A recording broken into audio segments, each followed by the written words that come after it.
Alright, everybody, I got cut off again. So I was talking about how Rumble had 2 scenes. I'm just gonna move on. So the male characters had literally nothing to do. Hook at least got to save Henry. That was nice. Robin had 2 scenes as well. I mean, she had a goodbye scene with her mom, which was nice and sweet. My favorite scene in the episode. Rosalie is totally the crazy mom that would embarrass you. So that was really funny to see her comment on Robin's new, blossoming relationship with Alice.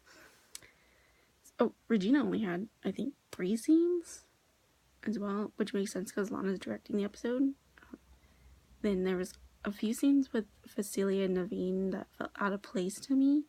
Again, I know they're trying to wrap up storylines, so obviously they want to try and wrap up Facilia's storyline, which I have a feeling will get wrapped up with Gothels in the next 2 episodes. After The Guardian, I meant. Of course, there was the conflict between Nick and Zelena was resolved in this episode. Zelena doesn't kill Nick. Nick doesn't kill Zelena. She just kind of knocks him out, and he gets sent to jail.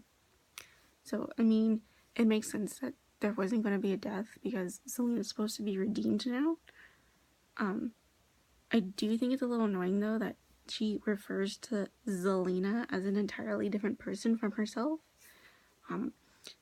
No, you are Zelena. You did all those things yourself. You gotta own it, Tim. Sorry.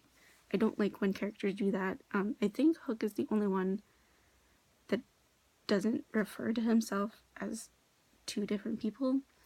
I mean, you can call him, because he called himself Hook because he wanted to get rid of the name Killian Jones. That was why he did that. It's kind of like the Evil Queen. It's the persona, but he owns up to the things that his persona did. So I don't like, because Zelena's technically her actual name. It's the Wicked Witch of the West, that's the title. But anyways, I mean, it was resolved fairly quickly. There wasn't really much done with Chad. They made a big deal about how he was her fiance, and I think they were trying to do like the Darren and Samantha thing.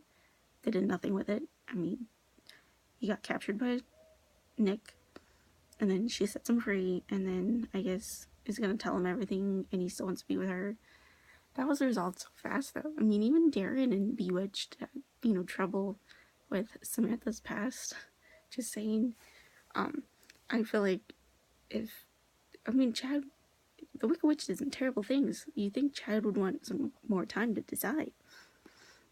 Like, no, I love you. We'll get married still and everything. Like, really? Really? That makes no sense. You gotta think it through, don't you? Maybe, possibly. He didn't really do much though with Chad. I don't know anything about him.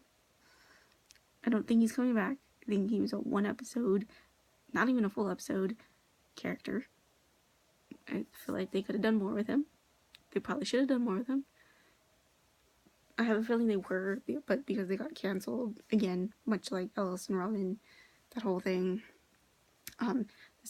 This episode also, I think, is Zelena's last episode, correct? Unless she comes back for the finale. I have a feeling she will be back in the finale, at least.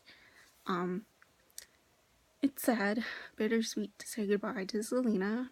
I will miss her. She's my 3rd favorite character on the show. I love how crazy she is.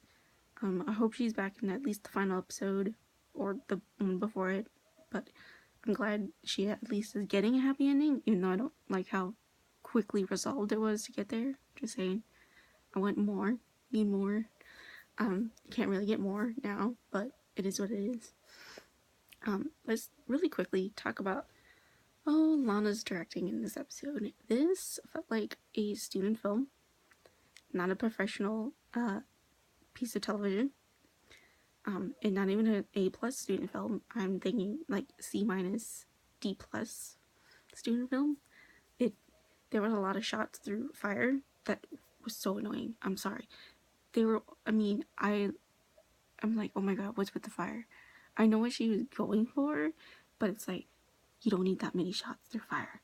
Please stop. Please stop. Just no. I'm not a director. I didn't study directing. I studied English literature in school, but I did take some classes for English that were based on film. So I had to analyze and study film. So I needed to know the technical terms in order to analyze the film. So I had to learn what shots were and the angles, the pans, all of it. I had to learn all the terminology